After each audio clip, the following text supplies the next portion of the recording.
time for the Ron and Brian podcast. Get ready to fill your ears with the latest news, politics, current events, and whatever else we feel like talking about this week. And now, your hosts, Ron and Brian. And good evening, everybody. It's Sunday night. It is 8 o'clock, and it's time for episode 247 of the Ron and Brian podcast. Just a few weeks away from that magical episode 250. Oh, stop. Brian, how are you this evening, my friend? You're looking good. Listen, I'm feeling good. I don't know if I'm feeling a little heavy. You know, I'm feeling, I'm not feeling my best. I feel like I've put on some weight recently. I don't know if you can you see it here? You look about roughly 6 pounds heavier.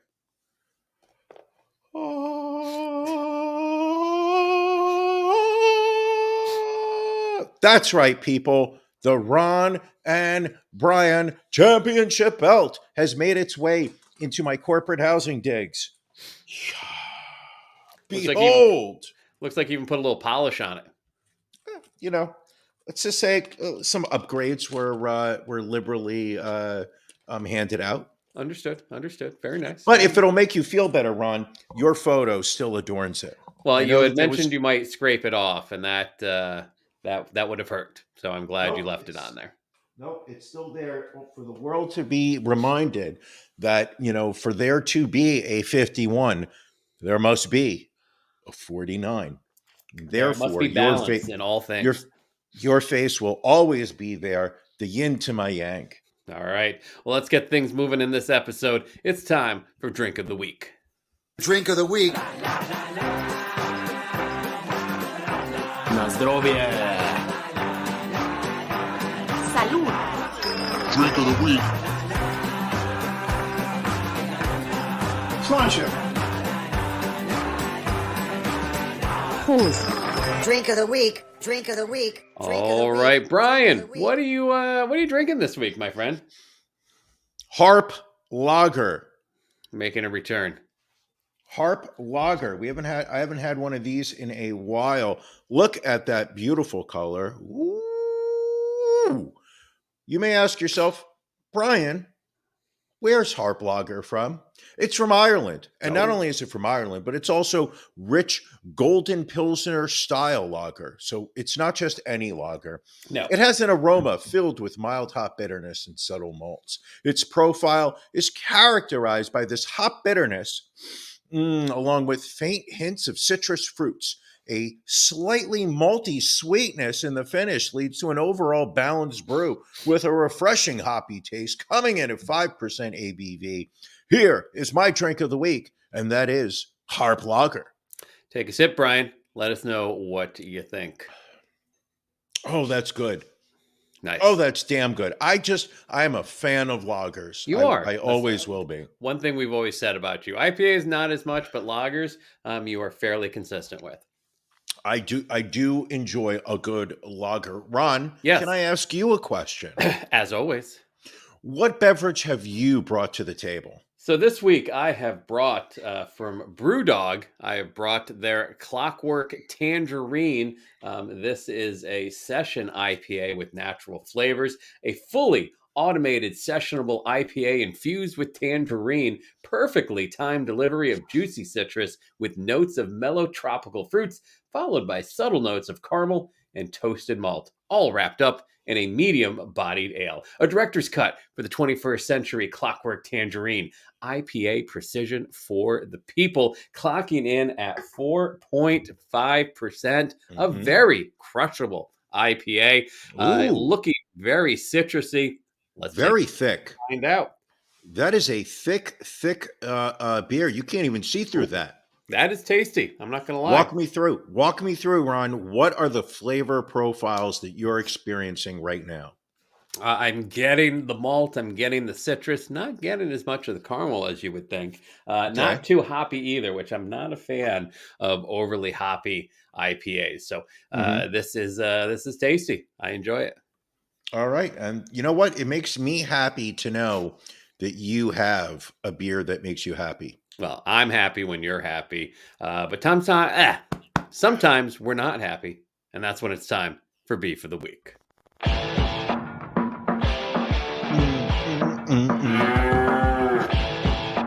Ron and Brian's Beef of the Week.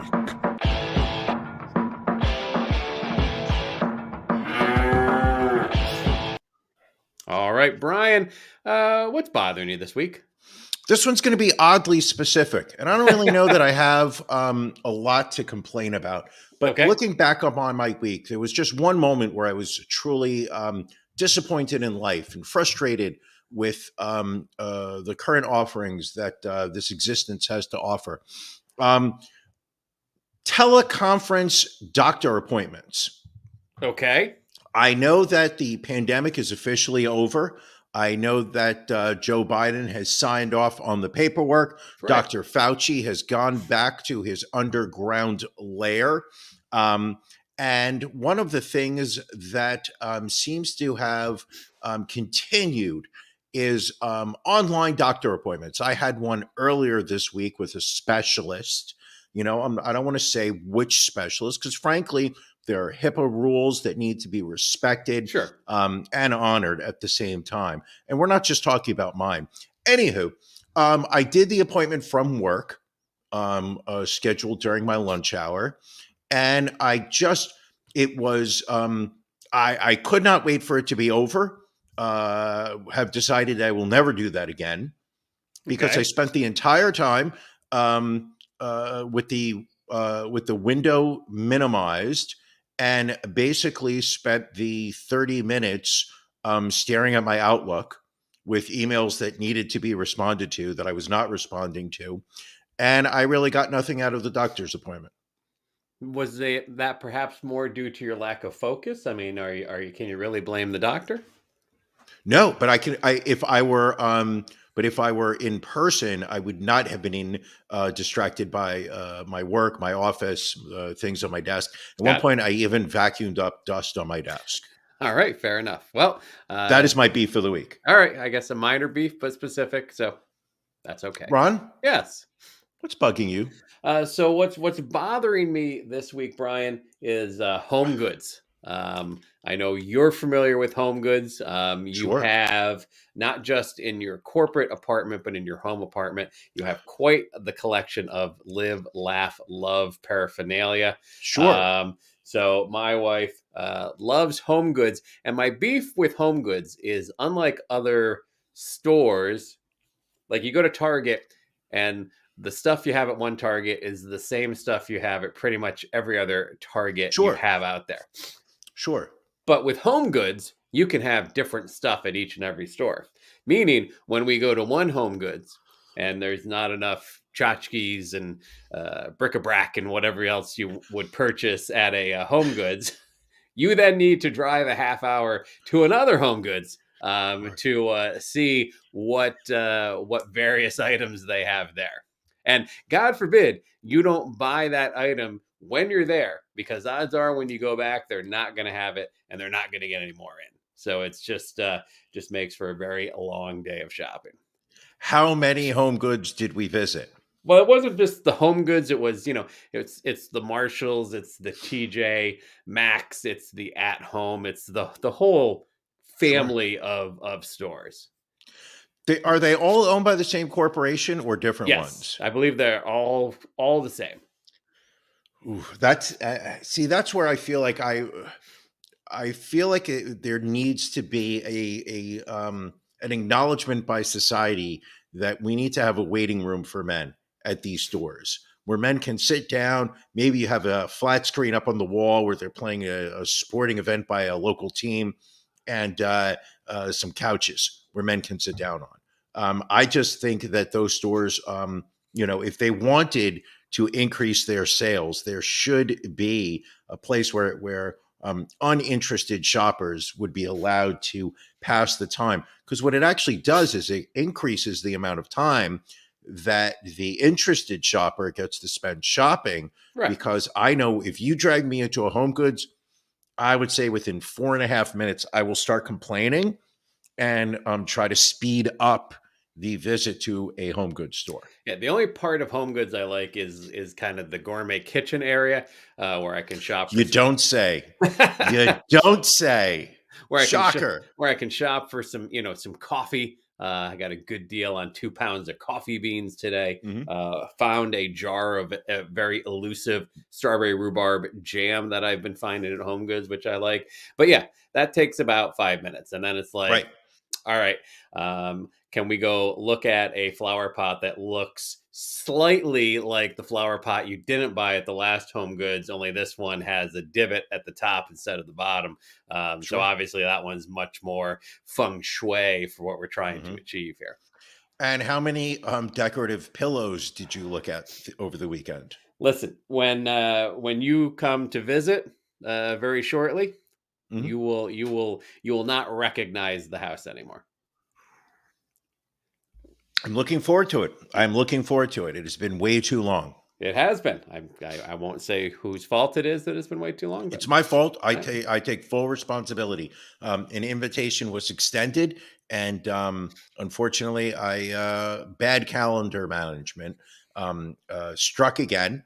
However, if you guys remember, I did make my my New Year's resolution to be better at my calendar management, and I think I've been pretty good so far this year. So far, I think you've been doing all right. Yeah. A bigger question to ask you, Brian. What are you watching? Ooh. Okay. So, first off, Chris Rock, return to Netflix or return to comedy specials. Live stand-up? I don't know.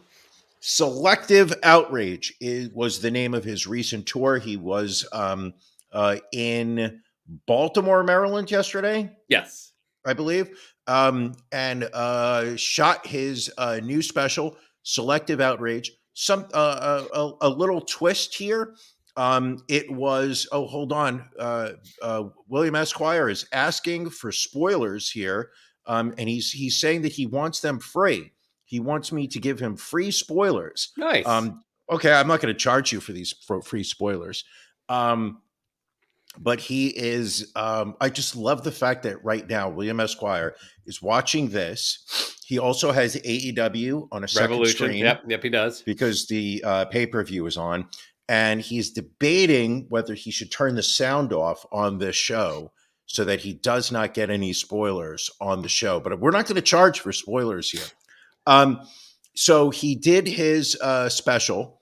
And what I found most interesting was how similar it was to the set he did at Radio City Music Hall last fall when I took the lady to see him. Very similar. Okay. The chunks, the bits. He does a section, obviously, selective outrage. So he talks about woke culture. He talks about the victimization that society has embraced. He does a bit about being a father.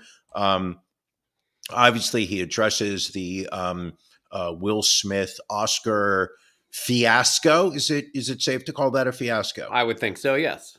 Okay, so he hits all those things almost word for word in certain sections. It was exactly what we had seen when he had performed live. I was expecting it to be a little different.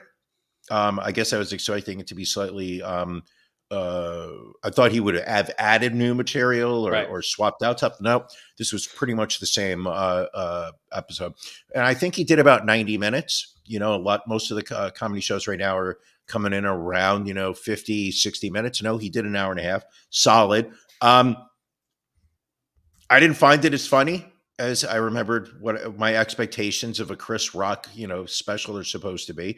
My personal thoughts. You watched some of it. What did you walk away with?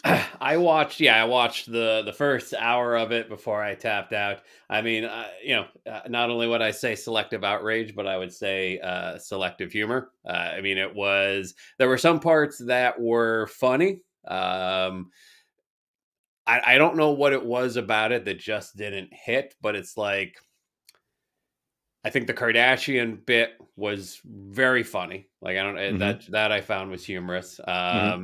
You know, him talking about how he's paid for more abortions and more, you know, college educations than anybody out there. I mean, there was some stuff that was funny. It wasn't as kind of hard hitting and edgy as some of his older material was. I actually found his delivery annoying. And I don't know if annoying is the right word. Distracting. Right. Because he does have this very much preacher-like delivery where he'll say something and then repeat it 2 or 3 more times before he goes into his bit. So he was just like, and that's not what I said about her.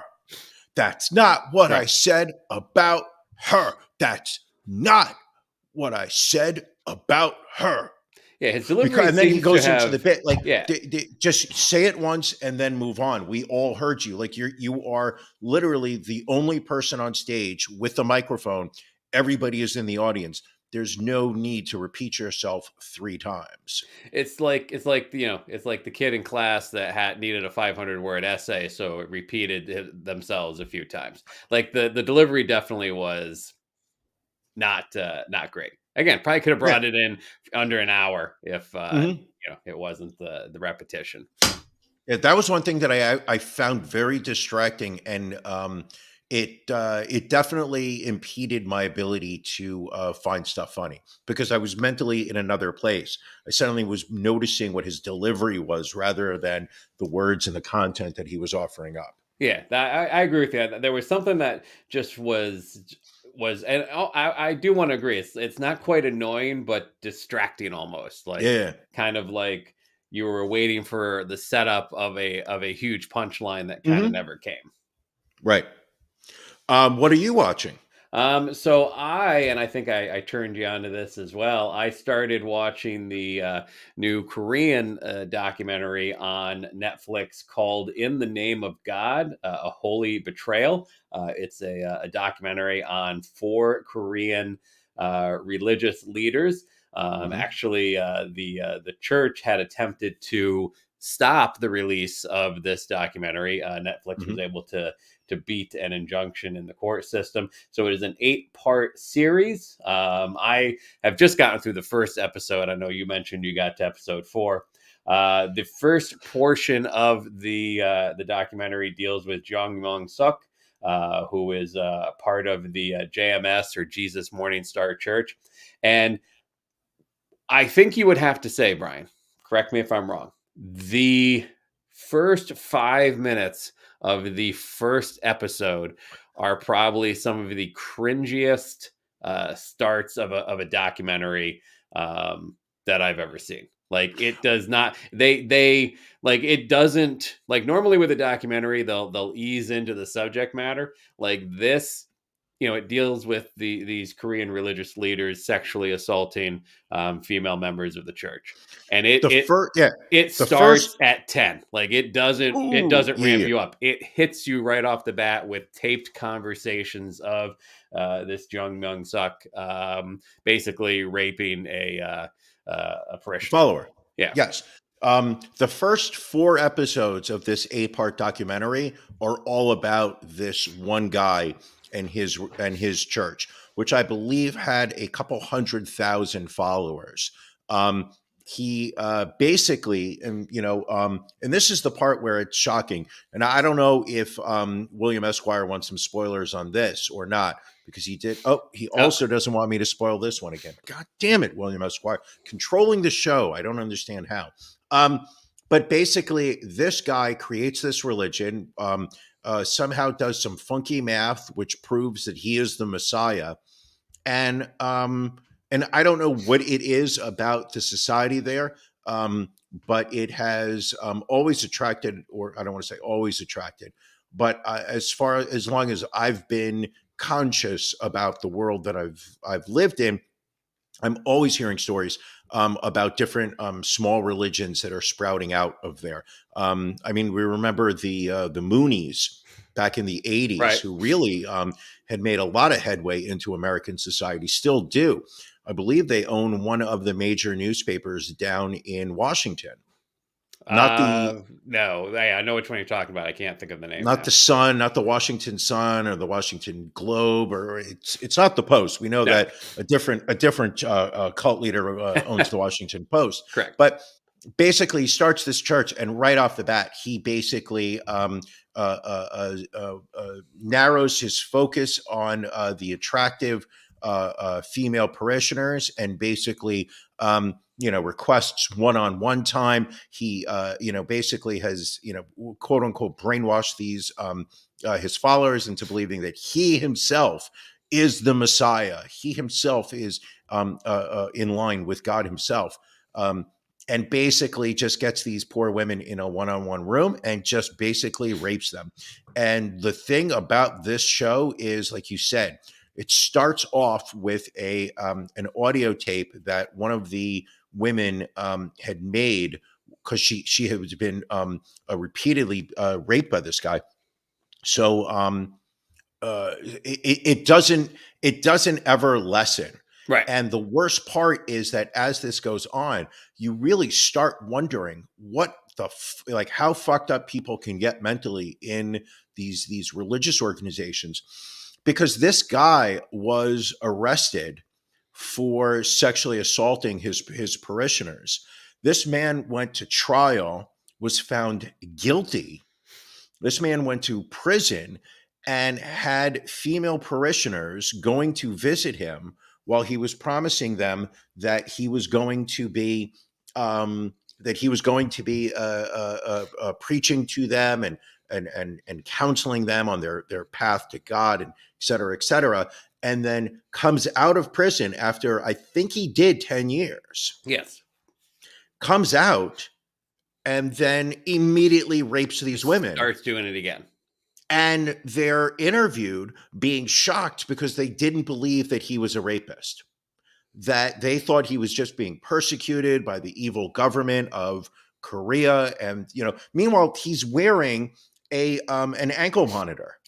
He's wearing an ankle bracelet, right? Because so literally this guy is getting naked, wearing an ankle bracelet, and his parishioners are like, no, he's not a rapist. He did nothing wrong. And then I cannot believe that he was, he had his hand in my underwear. I'm like, oh my God, how did you not know? None of these people, and keep in mind, this shit happened in the 1990s into the 2000s. The internet existed.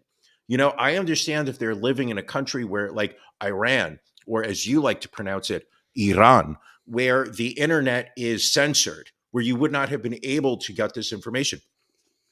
But this guy was, doing this during the internet age. A simple Google search would have found out of his name would have absolutely. And they're like, "Oh, I can't believe he did it." And it's hard as a cynical person to, you feel bad for these women.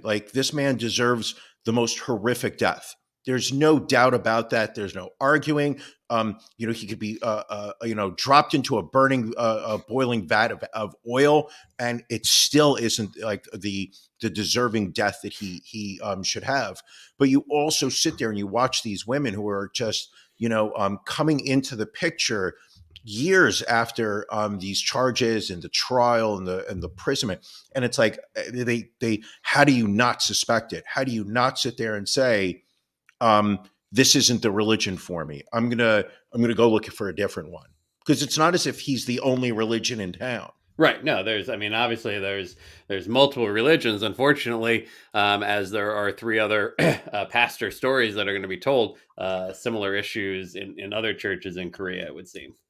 If you find the and also keep in mind, they really never take their foot off the brake when it comes to the cringe factor, because they play tons of audio cassettes of this guy raping. Horrible human being. How this continues. The next story is and I got 5 minutes into the episode, and then I said to myself, I need to turn this off because I have to focus on the Ron and Brian podcast and prepare myself. The next story is a woman-led religious organization in Korea, where 37 members of the religion were found dead in the attic space of a building that the church owns. Is it suicide? Is it murder? I have no idea yet, but I will be watching this. All right. Did you start? I have not yet. Did you start watching the new season of The Mandalorian? Yeah, I wonder how much I can tell. Should I tell exactly what happens in the episode, or should I? Fucking Spoiler free William, man. review. Spoiler-free reveal. Well, let me Okay, just ask this. Yeah. Is it the same premise where every episode is, we got to go somewhere, but wait, we need this problem solved on this random planet you're visiting. Can you help us out? Yep. All right. Yeah. The episode 1, and I'm not going to go into the specifics.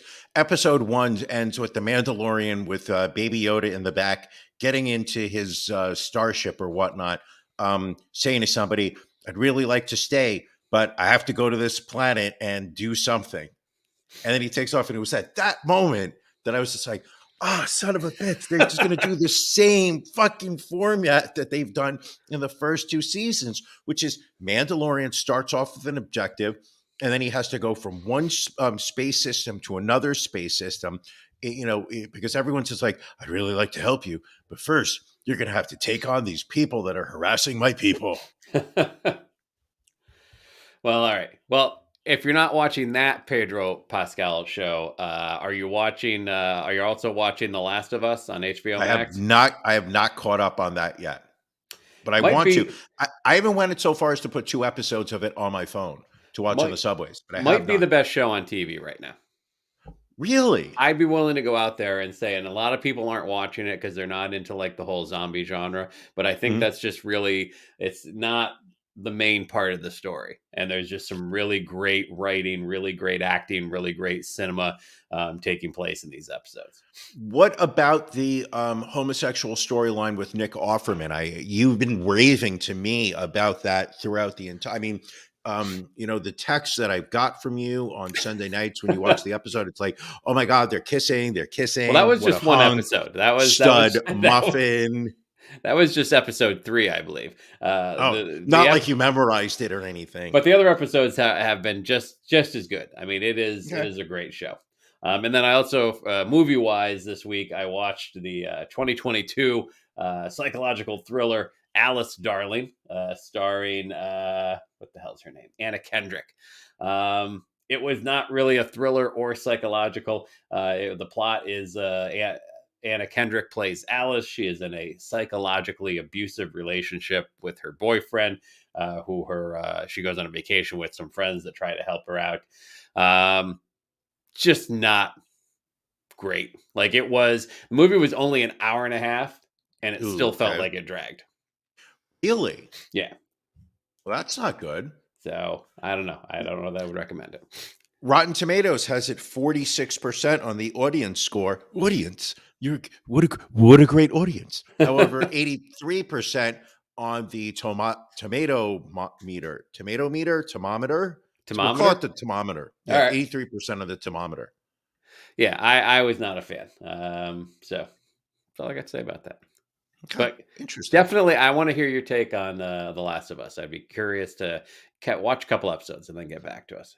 I'm not going to lie. I was hesitant when it first came out simply because I was so burnt out on the zombie storyline. Right. I was a fan. I was a very loyal fan of The Walking Dead, but they lost my trust. There were only so many times that Glenn could get caught underneath a car, or like how many episodes ended when Glenn was in somehow like just trapped by zombies. And then we went to the next episode, and lo and behold, Glenn's alive. And then it just became like, I get it. This is what you guys are just dragging this fucking thing out. So I got off the zombie bandwagon. This show came out, and listen, I'll be the first to admit it. I tend to be rash in first judgments, and I read a quick storyline on it. I was just like, oh, it's a zombie show. And I just said, I'm passing on this one. But it seems like I made a wrong decision. Possibly. So, Brian, what's your story of the week? We always pick a couple of stories that we want to make sure that we get to during the show. What's your story of the week this week, Brian? My first story that I put up there was not good enough. It was, you know what? It's not even important what that story is. The important story that I would like to bring to the table here is if we could go out to Roosevelt, New Jersey. You're going to say, where the hell is Roosevelt, New Jersey? And I'm going to say, ask Billy, because I have no idea.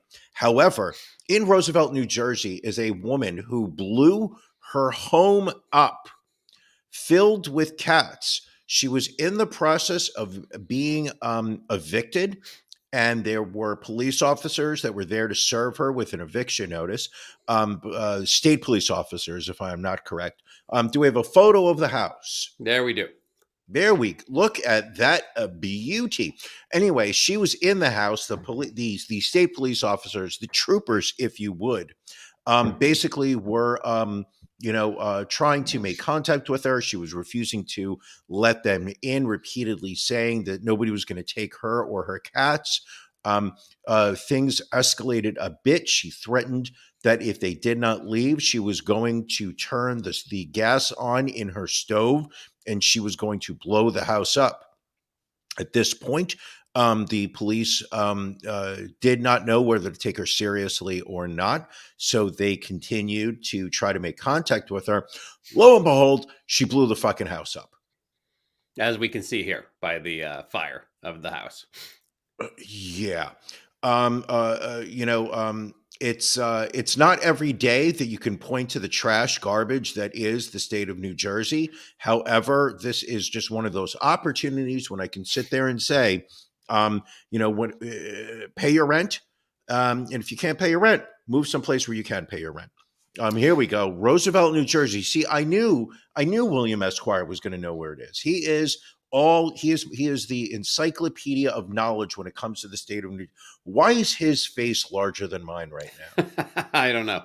I feel like I feel like as part of your last act as 51% owner, you increase the size of the viewer comments. Roosevelt, New Jersey, slightly north of 195, so it falls in the central New Jersey region, which I believe is where William Esquire is from. He is a proud resident of central New Jersey. I wonder if he is a neighbor of hers, but I digress. So the story here is a woman with a house full of cats who did not pay her rent decides to blow up the house with her in it. Obviously, she's dead, and the cats were fried. So yeah, unfortunately, she killed off a lot of the cats too. Yeah, so this is really a tragic story that I am somehow making light of. Ron? Yes. What story is your favorite of the week?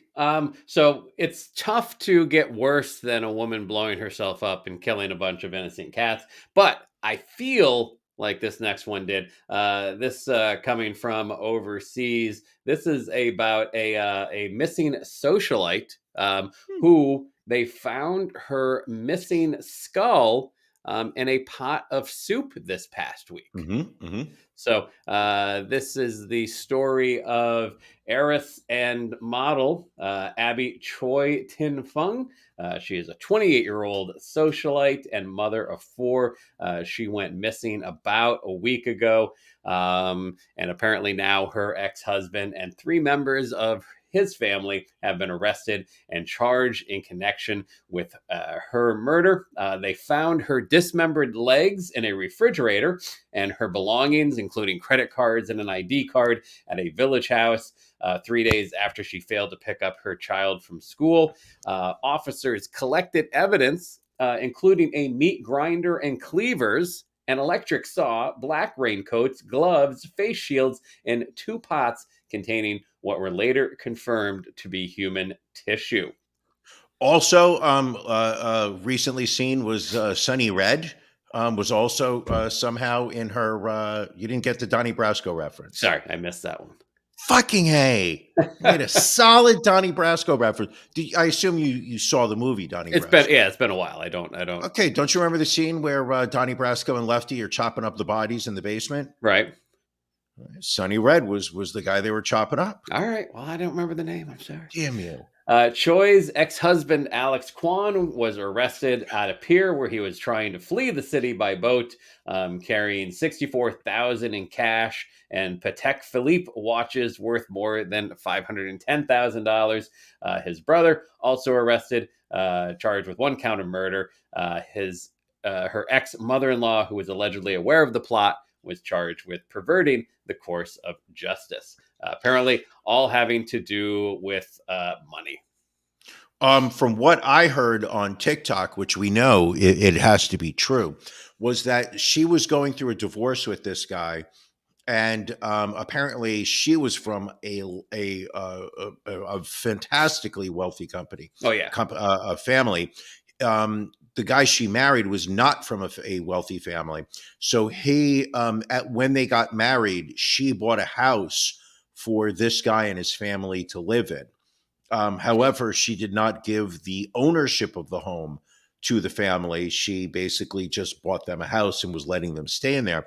The divorce goes through. She lets him know that she is going to be evicting the family, that they have to move out of her house. And the way that they decided to ensure that they didn't have to move out of the house was by killing her and chopping up her body in the hopes that it wouldn't be found so they could continue to stay in the family. That is why everybody in that family is getting arrested, because they were all involved in it. Allegedly. Crazy stories again this week. But I feel like they were life affirming. Yeah. Quite the opposite, because both heroines of our story ended up dead. So I don't know that you could say that they were both uplifting. I apologize. It's all right. We do have some stories, but I know you also had a bit which we haven't done in quite a while. I know you wanted to do a lightning round. I'm going to get another beer while you do that. Oh, talk amongst yourself, Ron. All right. Well, as we will at times do, we will put together a rapid fire list of questions, one of us for the other to answer. One of Brian's first acts as 51% owner and title belt possessor said that he reached out to me and said, Ron, I want to do a lightning round with you. And I said, of course. So, okay. Are we ready for the lightning round? We were born ready, Ron. All right. Okay, so we're calling this the either or edition. Okay. So I am going to read to you either two names, two locations, two identities. And what you are going to have to do is answer me and then tell me what your justification was. Okay. Make it very simple. Here's the first one. There's 15 of them. Can go very fast. That's a lot. No. This will go very fast. Here we go. Marjorie Taylor Greene or Lauren Boebert? Oof. Lightning round, Ron. I'd go Lauren Boebert. On what justification? She, at times, is slightly less annoying. All right. Arena football or XFL? Got to go arena football. 50-yard indoor war on the floor. So many good memories, you and I, with arena football. Some of my best. Speaking of some of my best memories, Harvey Weinstein or Bill Cosby? Oof. I mean, I guess you have to go Bill Cosby because technically he's acquitted. Subway or Quiznos? I mean, I would go Subway. I'm a sucker for a Subway melt. All right. The New York Yankees or Eternal Salvation? Yankees. Good, man. Love that. Can't put a price on things like that. Can you beat Ron or can you beat Brian? Can you beat Brian? That's the newest, hottest game out there. On our Patreon, you guys have to join us. Avocado oil or grapeseed oil? Avocado oil, between those two, yes. And is that because of the smoking point? Well, I mean, it does have a decent smoking point. Just prefer the flavor, too. Okay. JRVP or R&B? JRVP. A little hurt there. Tucker Carlson or Sean Hannity? Got to go Sean Hannity with that one. Again, slightly less annoying at times. All righty. Prince Harry or Prince William? Prince Harry. He's got a full head of hair. Look at that head of hair, Brian. You think I could go with a guy with that hairline? Yeah, but I thought the victimization would be something that would turn you off. I mean, I think the supporting of the colonialization of the royal family kind of is a bummer too. A little bit of a turnoff. Yeah. Here's one. Train derailments or plane crashes? I'll go train derailments. Typically fewer fatalities there. Much worse ecological disasters. Well, it's a trade-off. Donald Trump or Ron DeSantis?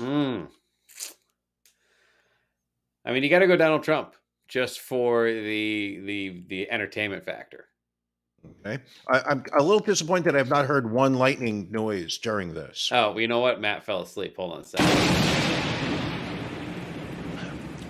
I can tell that's a lie because when you're on cocaine, you never fall asleep. Disneyland or Disney World? I mean, I've only been to Disneyland, so I guess I got to go with that one.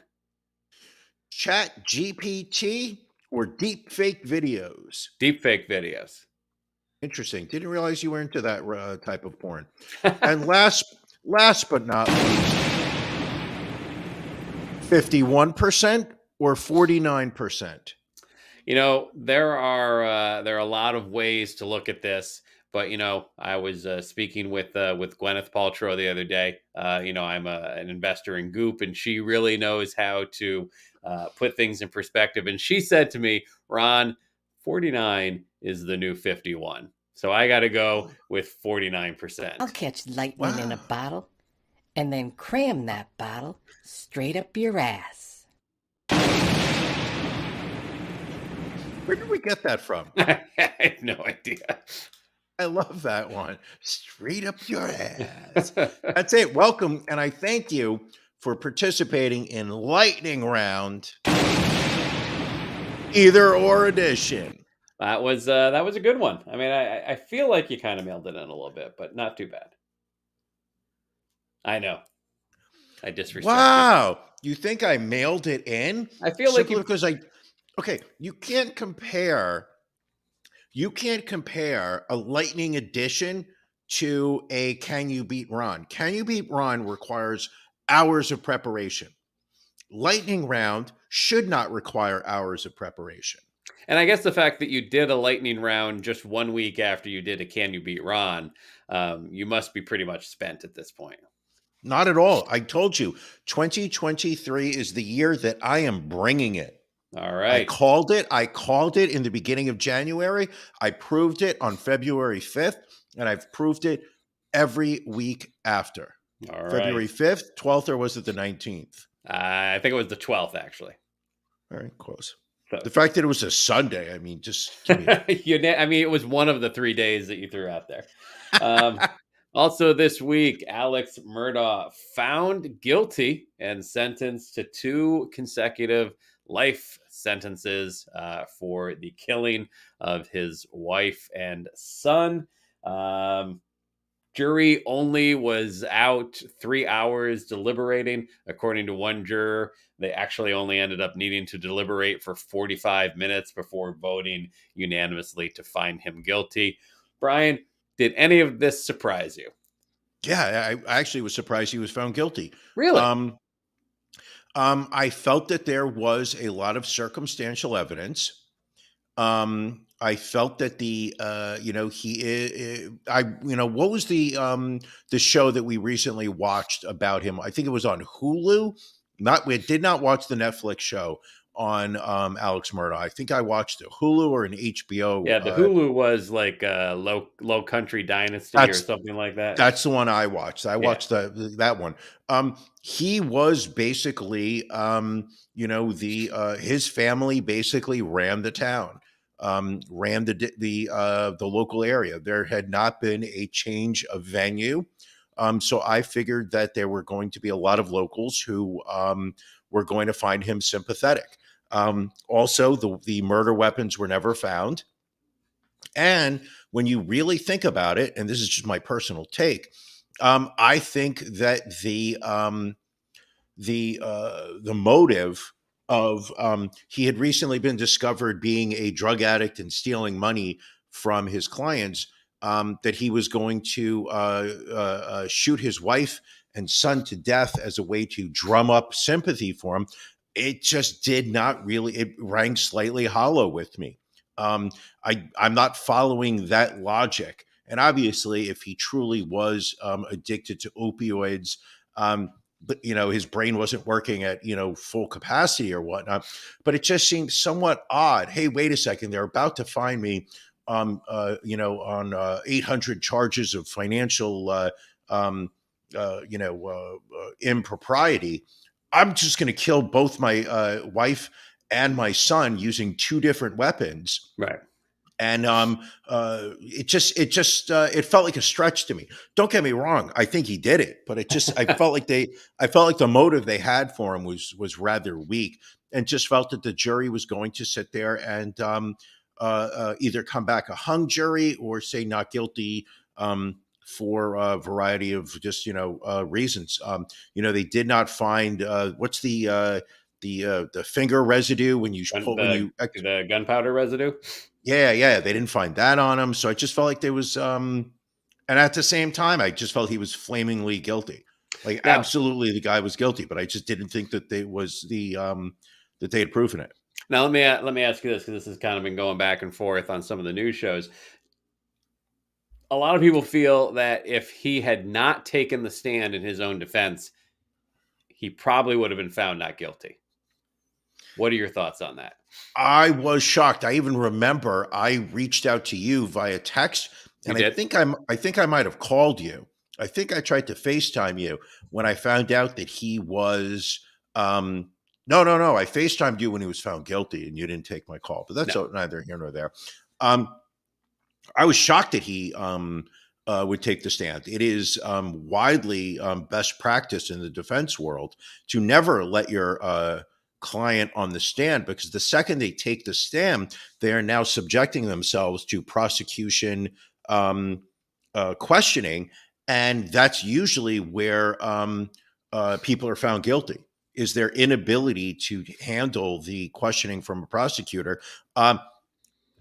It certainly didn't help his case. No, I think. What were your thoughts? To your point, I felt that there was a very strong possibility that, like you said, there was either going to be a mistrial because it was a hung jury, or they were going to find him not guilty because, they were able to, again, they provided some very compelling evidence, but they were never really able to give a strong motive as to why. Right. But I felt he did so poorly on the stand, and they were able to really drill into him having to admit that he lied to police during the initial part of the investigation. And he had to admit to, a lot of his financial crimes. He had to admit to a lot of things that made him look very, very bad, which again, it's not like they hadn't presented that information, but when you as a suspect are on the stand having to answer those questions repeatedly, and the jury has to hear from your own mouth kind of what a horrible, shitty individual you are, then it probably makes it an easier leap for these folks to say, you know what? He probably did do all this stuff. Like this this is all very circumstantial, but in hearing his own words and hearing his personality, it's not a leap to picture him killing these two individuals. And to your point, I believe he did it also. If he didn't do it, if he did not do it, he is still involved in some way, shape, or form. Well, I think that the what I found very compelling and a little nerve-wracking in terms of the prosecutor's evidence in this trial was the analysis of the cell phones that were Alex's phone, Maggie's phone, and Paul, his son, the three people who were in the dog kennel at Moselle, one of their properties that they had. But basically, it was, down to the second, they were talking about, the prosecutors were able to pinpoint where people were on the property down by the second, at the same time talking about battery strength. So it's very clear, having, the amount of data that is stored in these cell phones, that they were able to say that at 4%, Paul sent a Snapchat, video, and then it was down to 2% when he made his last text message. Like, just the fact that they were able, they didn't have video, This wasn't, they didn't have video. This wasn't a CSI where, they had some like crazy, scientific evidence of guilt. But the very fact that, it was, they were able to say that based on his testimony to the police or his, while he was being interviewed, when he said, "Oh, I went to go visit my mother for a half an hour, and then I came back." And the very fact that the police were able to say, "Well, actually, that's not true because your cell phone shows that you were at this location for between these minutes and these minutes. You then moved from here to there." And not even just you were, within this zip code or whatnot, but they were able to like pinpoint his location on the property. Oh yeah, which I found somewhat scary. But I think the last nail in the coffin was the video that his son took in the kennel, which clearly showed his own voice, which showed the mother's voice, but there was a third voice that was heard in the background, and it was identified by multiple people as the voice of Alex Murdaugh. So up to that point, he had basically told everybody, I was at my mom's. I wasn't even here when this happened.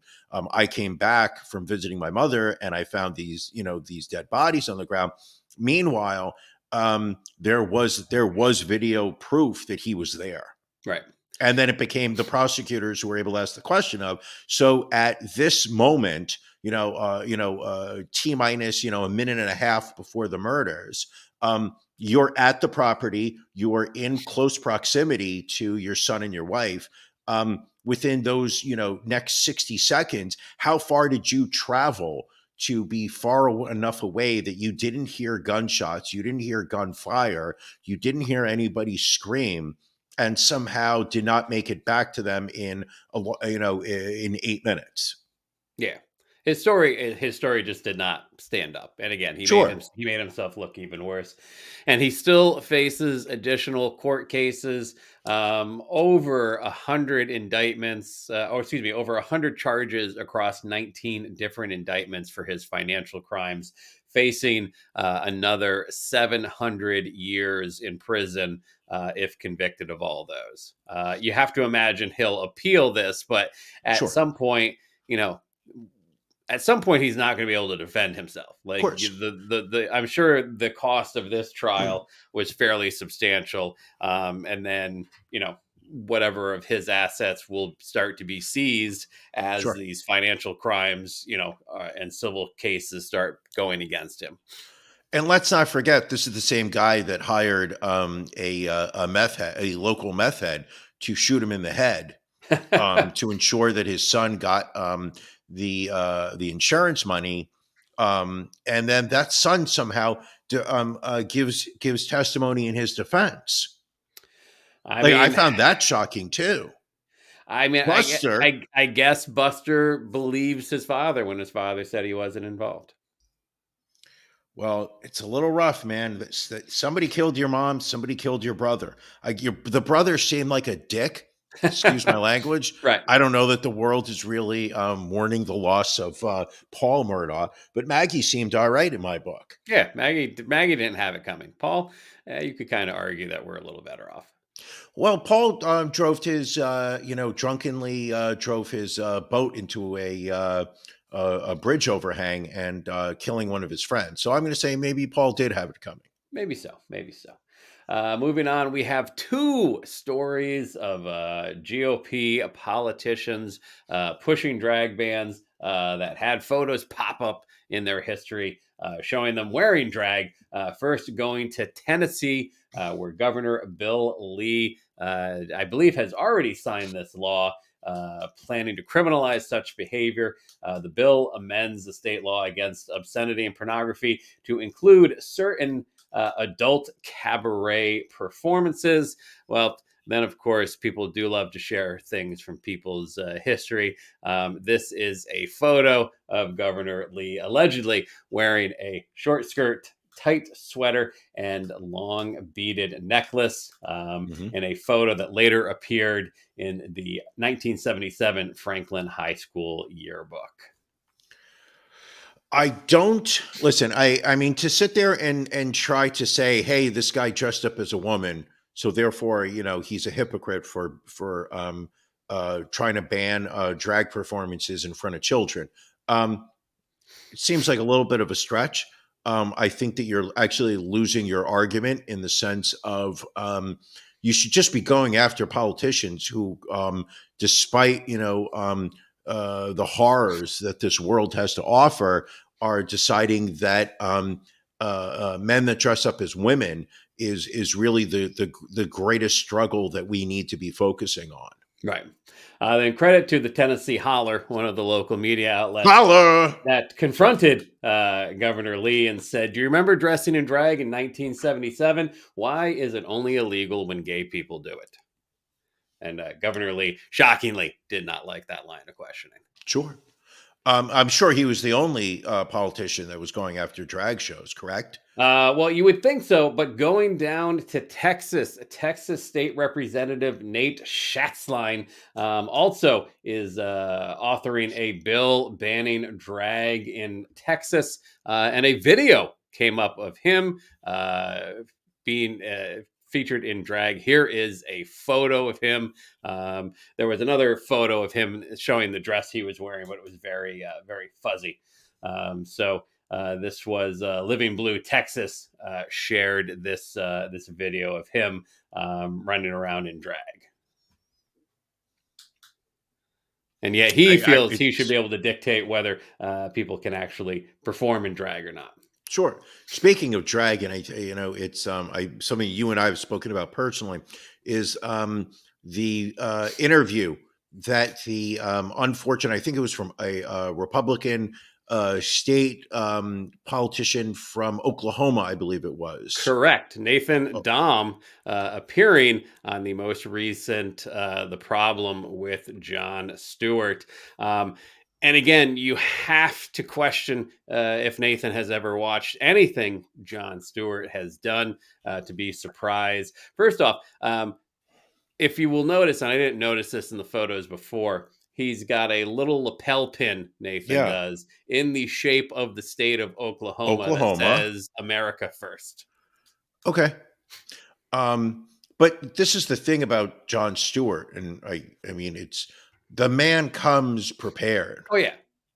He knows his stuff. This is a guy that has taken on Congress and gotten them to bend. I think, the efforts he has made with the 9/11 first responders in terms of the aid packages that Congress in 2002 said, absolutely, we're going to pay for these people's health care. And then, as much as the GOP likes to, bathe themselves in 9/11 nostalgia, the Republican congressmen, over the past few years have absolutely tried to chip away on those promises. And he basically has gone down to D.C. and given speeches, walked the halls, and was able to get the 9/11 first responder support passed. Right.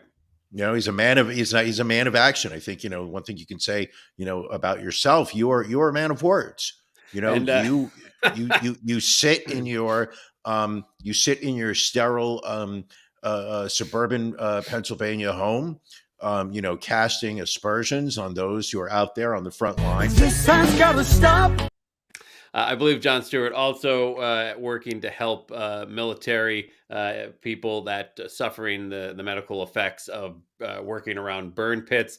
But yeah, so this interview, part of the reason he talks to Nathan Dahm is Nathan, staunch Second Amendment supporter, but even to the point where he doesn't feel that you should have to register to own a gun. You should not have to go through a background check, even going as far as to say you don't even need proper training in handling a firearm. It's a good idea, but it shouldn't be required But we should own a gun. But we need to protect the children by banning drag shows in their presence.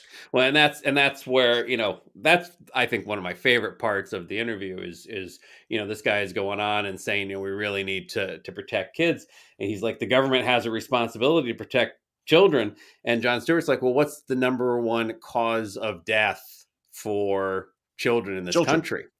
And the guy's like, well, I guess you're going to say firearms. He's like, and John's like, it's not like it's an opinion, it's the fact. More than cancer, more than car accidents, more than any other disease out there.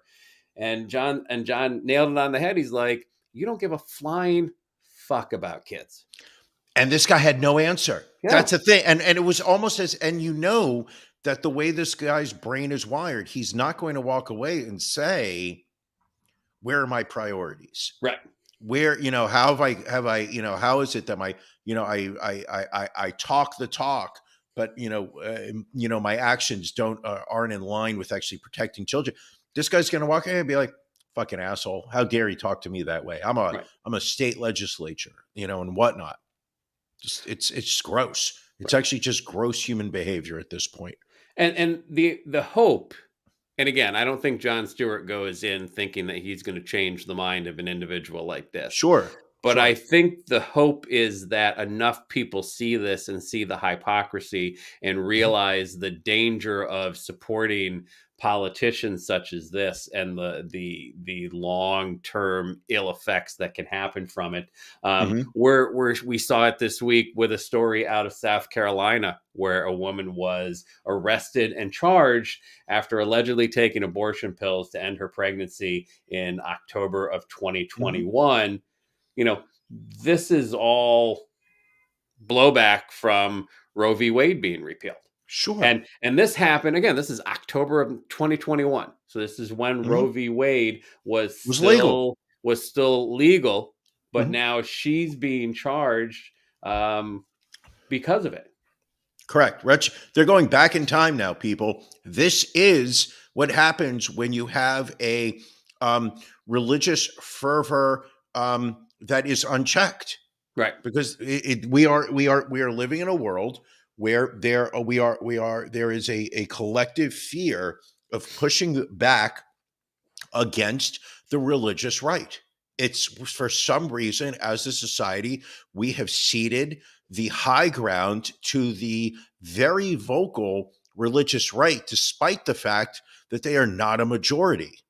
Right. That we have allowed them to infiltrate every sector of our government, federal, state, local, judicial, executive.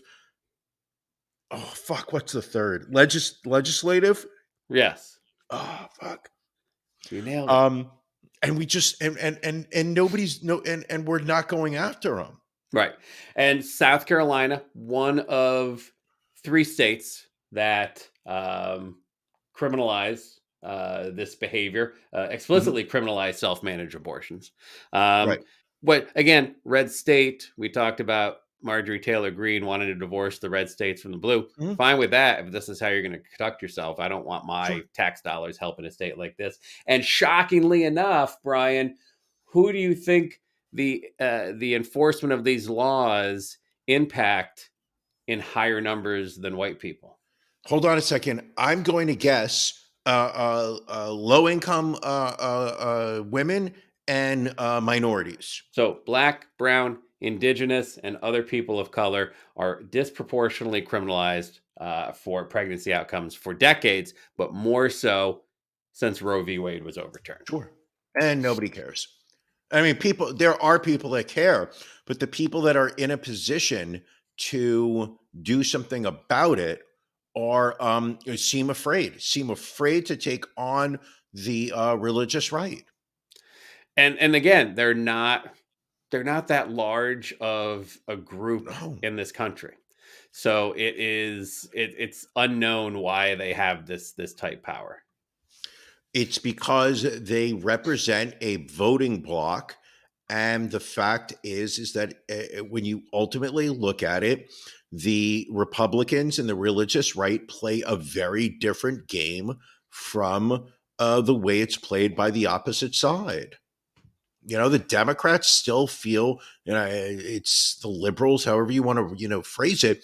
They still feel that, that they are standing on the side of moral right, and that they won't sink to the levels of the other side. And the truth of the matter is the religious right are sitting there saying, these are God laws that we are promoting, and we will do anything and everything to ensure that God's laws are respected.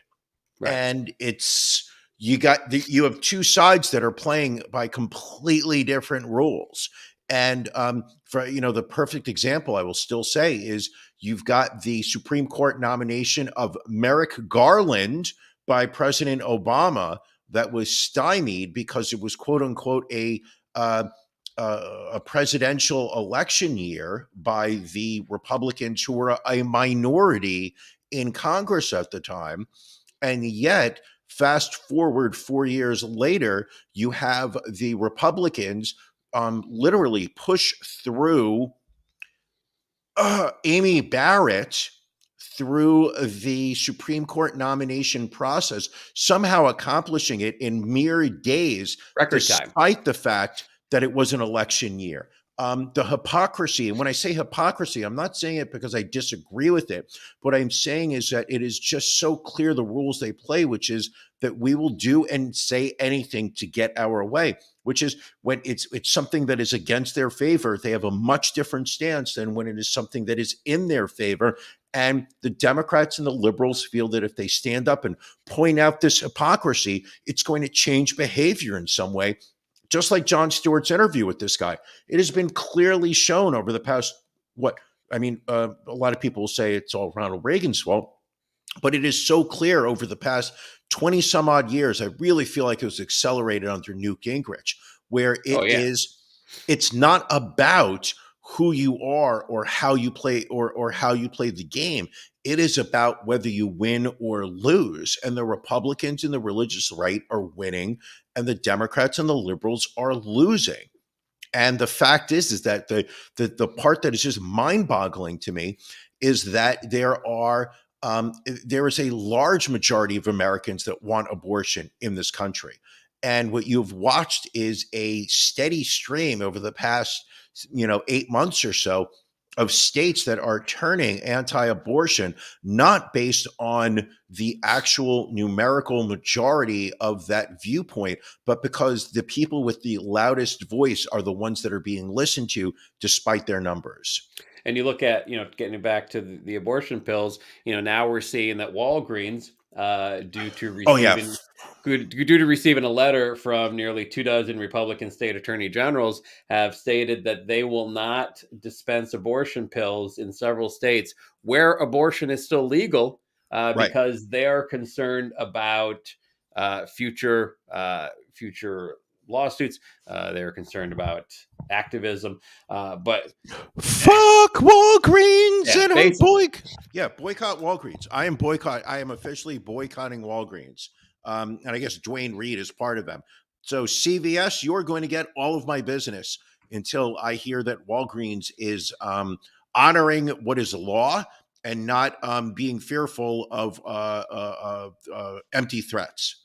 Now, down in Florida, they actually did something to hopefully help children. They arrested a 72-year-old man last week after investigators found his home stashed with more than 220,000 printed images of child pornography, which investigators say weighed over a ton. The mugshot for this individual, who goes by the name of Paul Zettel of Ocala, Florida, looking pretty much how you would expect his mugshot to look. He faces 25 counts of possession of child pornography. First off, Jesus Christ, this does look like the kind of man who would print up child porn. Yeah. Sit there and be like, you know what? I'm not okay with it sitting on my hard drive. I need to actually see this in paper. He looks like the kind of guy that you would warn your kids about if he were to leave his house. Yeah, I mean that's something like you see him and you're like, yeah, stay away from that side of the street. Just stay away from the entire neighborhood. Haunting. Those eyes are haunting. All right, Brian, another fantastic show. Kudos to you, my friend. Your leadership has led to some of the greatest content, I feel, in our 247 episode history. But we are not done. If you are a Patreon subscriber, you've got a little more show coming this evening. If you're at the bronze level or higher, that's just $10 a month. You get to join our live After Dark starting in 20 minutes. Some of the stories too spicy for live podcasting, too spicy for YouTube, too spicy for Twitch. So if you haven't yet, go to ronandbrianpodcast.com. In the upper right-hand corner, click on Become a Patron. Join at the bronze level or higher. You get to join us live. Listen, if you just want to start off at the $5 level to check it out, you will get the audio of the After Dark sent to you tomorrow. But if you don't get enough Ron and Brian in this hour and 10 minutes that we do here, this is the best way so you don't have to wait another week to get more of us. You can get more at the bottom of the hour. Absolutely. All right, Brian, anything additional before we wrap this one up? No, I love you, and I'm looking forward to seeing you. All right. I love you too, my friend. Looking forward to having you and your lady join us. In the meantime, Patreon folks, we will see you in 20 minutes. Everybody else, we will see you next Sunday. Thank you for joining us on the Ron and Brian podcast. We're live each week on YouTube, Facebook, and Twitch. You can find prior episodes, links to our social media, and everything else Ron and Brian at ronandbrianpodcast.com.